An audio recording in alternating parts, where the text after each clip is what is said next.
குஜராத் முதல்வர் பதவியிலிருந்து ராஜினாமா செஞ்ச ஆனந்தி தமிழ்நாட்டுக்கு ஆளுநராக வரப்போறாங்க, பஞ்சாபுக்கு ஆளுநராக போக போறாங்கன்னு ஒரு செய்தி வர அவங்களுக்கு ஓய்வு கொடுக்கலாமான்னு ஒரு பேச்சு இருக்குதுங்களா சொல்லிக்கிட்டாங்க. பலூன் பலூன் பலூன் அண்ணே, தமிழக ஆளுநரோட பதவிக்காலம் முடிகிறதால புதுசாக வரும் ஆளுநருக்கு எதிர்பார்ப்பு அதிகமாக இருக்குதான்.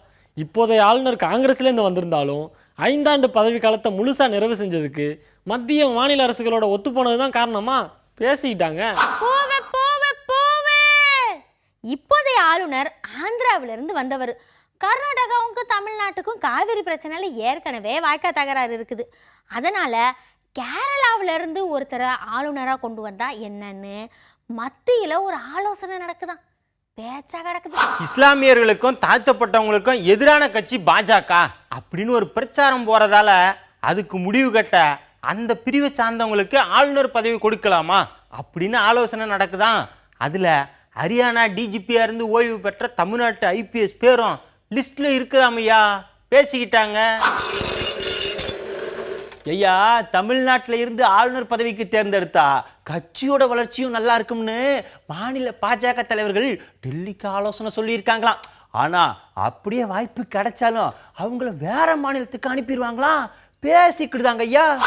பாஜகவில் ஆளுநர் நியமனம் பற்றி தீவிரமாக ஆலோசனை நடத்திட்டு இருக்க காங்கிரஸ் கட்சியில் 50 நாளைக்கு மேலே கட்சி தலைவர் இல்லாமல் காத்துட்டு இருக்காங்களாம். சோனியா காந்தி ஒப்புதல் கிடைக்க தாமதம் ஆகுதுங்களாம் பேசிக்கிறாங்க.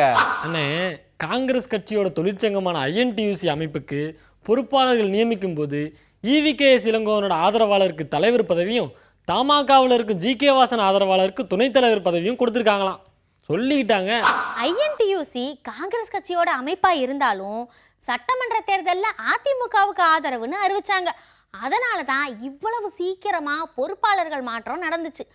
ஆனாலும் அதுல காங்கிரஸ் தமாக எல்லாருக்கும் வாய்ப்பு உண்டுன்னு சமாளிச்சிருக்கிறாங்களாமா, பேச்சா கிடக்குது. சட்டமன்ற காங்கிரஸ் தலைவர் ராமசாமி, கொரடா விஜயதாரணி, இன்னொரு எம்எல்ஏ பிரின்ஸ், இவங்க 3 பேரை தவிர வேற யாரையும் பேச விட மாட்டேங்கிறாங்க அப்படின்னு காங்கிரஸ் கட்சியுடைய புது எம்எல்ஏக்கள் சட்டமன்றத்தில் புகைச்சல்ல இருக்கிறாங்களாம் பேசிக்கிட்டாங்க.